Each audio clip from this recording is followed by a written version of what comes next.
It's a deal that moves the ball in the right direction. It cuts the deficit without raising taxes by cutting spending in smarter ways than the across-the-board approach. A lot of our members were worried about all the defense cuts. We're stopping the military from cutting further, and we're cutting spending in smarter ways on autopilot programs that have been untouched for years by Congress. And we're doing it in a way to make sure that there's no tax increases and that we actually lower the deficit for nothing. That was Congressman Paul Ryan sounding optimistic about the bipartisan budget deal struck with his Senate counterpart. It's the first one in years. But the agreement is already facing opposition from the more conservative members of his own party.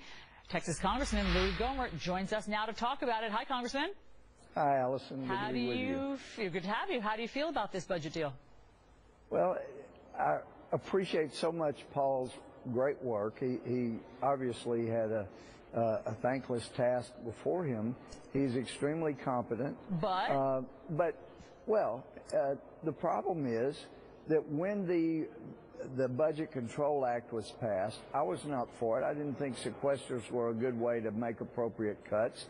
The military should not have been decimated the way it was in that bill, but it actually made cuts for a change. And what we were told back then, Allison, was that this is the starting point, that not only would this be a start in bringing down our growth of government, but it would actually be the starting point, and we could continue to cut in future years.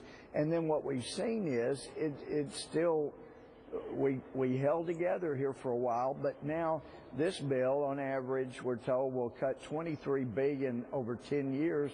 Most of that's in the out years, not this year. And if you look at that from the standpoint of even on an average $2.3 billion out of, say, very roughly a $3 trillion budget, you're talking about, oh, good, we save about 3 thousandths of a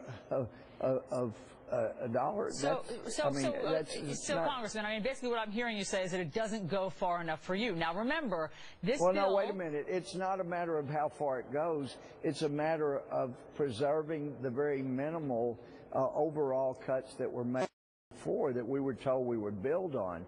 And one of my big concerns, and I'm sure it's a big selling point for Democrats, is, look, we've been trying to bust the sequestration cuts that were made, and I agree the military shouldn't have taken the biggest cut. They've been cut dramatically. But for Democrats, the great selling point is, look, this gets the Republicans to give up on the little bit of cuts they've already made. Once we do this bill, Republicans can never again say, well, we can't go back on the sequestration cuts on that level again. We'll never be able to stand there because basically it's, the old discussion of, gee, what do you think I am, a prostitute? Well, we've established what you are now. We're negotiating. So, and that's kind of where this is. I mean, so are you saying that you would prefer another government shutdown over agreeing with this bill? No, I don't want to shut down at all. And once people take an objective look at what happened, we compromised over and over and over 3 times, including just finally capitulating. Look, here are our negotiators. You appoint yours, Harry Reid. He wouldn't even bring that to the floor. So he wanted a shutdown. He got a shutdown. It didn't appear as good as he thought it did. Right, but now we want to negotiate. But we agreed on the sequestration cuts. We agreed on that level. I'm okay with moving things around. I think that's a great thing. Let's move it around and be more wise in where we make the cuts. But to do away with those cuts that were that level for this year, and this year is the only year we can count on, that's not where we should be going. But the problem, Congressman, is that Paul Ryan, I mean, widely considered the budget hawk and wonk of Congress, he spent 2 years spearheading this and cobbling it together. If what he came up with isn't good enough, where do you go from here? Well, we've proposed budgets, other alternative budgets to the Ryan budget. I think 26 years was too long to wait for the balance, to get a balanced budget.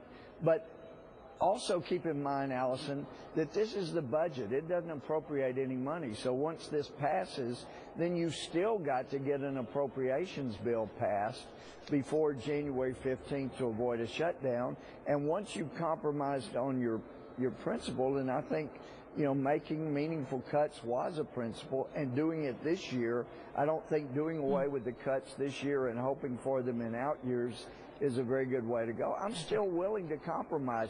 There are things we could compromise and accomplish, but it needs to be a real two-way street, not have the Democrats say, let's bust the sequestration caps that we had already agreed to. Yeah. That's just not a good compromise when you're talking about young people coming up, having trillions of debt already, just adding trillions more by the time that they have to pay for it all. It isn't right. It's not moral. Okay. Congressman Louie Gohmert, always great to have your perspective on this. Thanks so much. So we're going to see whether or not this thing passes real soon. All right. So